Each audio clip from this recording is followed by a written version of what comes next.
La crise serait derrière la Chine et devant encore la quasi-totalité du reste du monde. Un cavalier seul qui s'est matérialisé dans les chiffres du PIB au troisième trimestre, en hausse de 2,7%, après déjà près de 12% les 3 mois précédents. Le PIB surplombe désormais de plus de 3% son niveau de la fin 2019. Une reprise en forme de V, comme victoire pour la Chine qui ferait de l'empire du milieu la seule grande économie en croissance en 2020. Au-delà des doutes persistants sur la sincérité des chiffres chinois, le découplage entre la Chine et l'économie mondiale semble acté. Plus autocentrée, la croissance chinoise se suffirait désormais à elle-même. Il n'y a pourtant eu aucune frénésie d'achat à la sortie du confinement. Certes, que ce soit en valeur ou en volume, les ventes du commerce de détail ont rebondi. Mais elles restent en dessous de leur niveau d'avant-crise, malgré les mesures prises comme la distribution de bons d'achat afin d'encourager les ménages à dépenser plus et à relancer la consommation. C'est d'ailleurs une faiblesse récurrente de l'économie chinoise. Le rôle de la consommation privée comme moteur de la croissance manque de puissance. La demande de ménage, c'est 38,6% du PIB en valeur. Une part en hausse avec la volonté affichée de mieux équilibrer la croissance, mais la transition est très lente et bute depuis des années sur la barre des 40%. C'est très loin des standards occidentaux. La part de la consommation privée dans le PIB atteint 66% en zone euro et se hisse à 74% aux États-Unis. Mauvaise répartition des gains de la croissance, avec à la clé la montée des inégalités et une captation des richesses par une part réduite de la population, au détriment du développement d'une véritable classe moyenne, épargne hypertrophiée, à près de 37% du revenu en moyenne depuis 2005, rendu indispensable par le coût élevé des dépenses de retraite, de santé, d'éducation et de logement, sont à l'origine du manque d'élan de la consommation et des difficultés à conquérir le marché intérieur, notamment dans les régions les moins avancées. À ces freins structurels viennent s'ajouter les effets de la crise de la Covid-19 sur la confiance des ménages.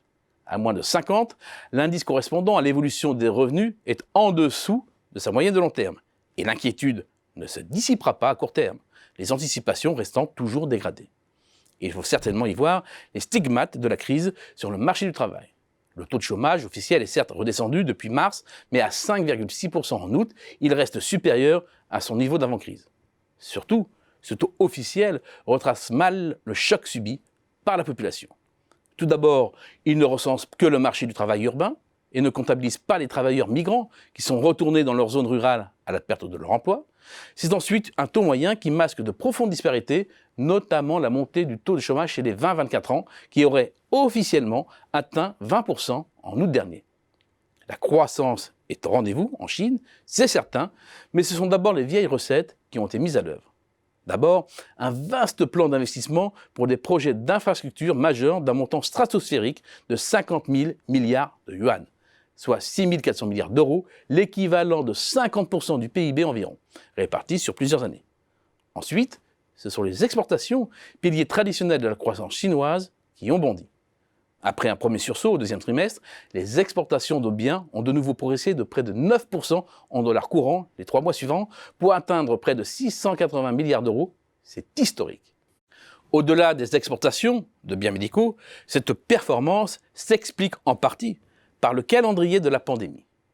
La Chine a été le premier pays touché par le coronavirus, le premier à avoir mis en place des mesures de confinement d'une partie de sa population, mais le premier sorti aussi, ce qui a permis à son secteur manufacturier de reprendre ses activités avant les autres et d'être prêt au moment où les économies occidentales ont rebondi.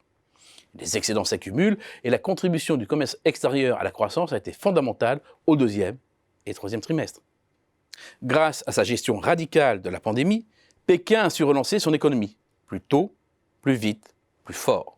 Une croissance qui a certainement gagné en autonomie ces dernières années, mais qui reste accrochée à la bonne santé du reste du monde qui stagne encore dans sa lutte sanitaire. Que les grandes économies tombent en récession, la Chine suivra. Le découplage économique reste encore une chimère.